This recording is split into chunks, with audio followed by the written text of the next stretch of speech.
जोड़िए भोला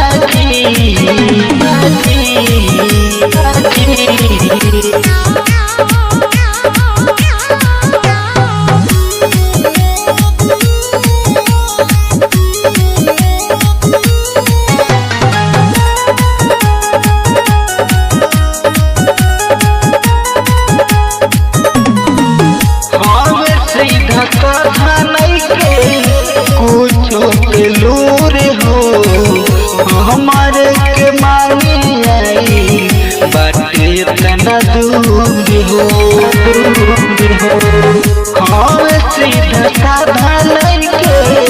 कुछो के लूर हो हमारे के मानी आई बाटे इतना दूर हो हमारे बना दी हमारी जोड़िए भोला जी हमारे बना दी हमारी जोड़िए भोला जी आइले जलवा ढारेल भरवा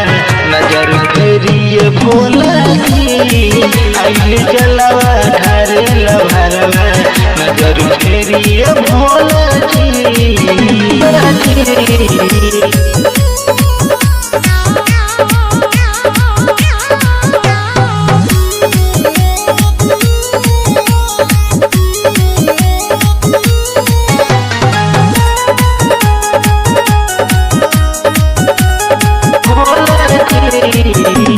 उपेंद्र दीवाना होवे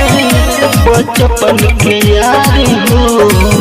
चढ़ते सवनवा सेवा करेला तोहार हो उपेंद्र दीवाना होवे बचपन के यार हो चढ़ते सवनवा सेवा करेला तोहार हो राइटर नरेंद्र हो भंगड़िए भोला जी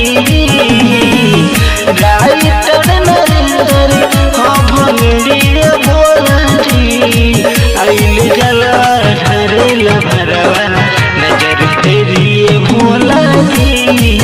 आइले जलवा ढारेल भरवा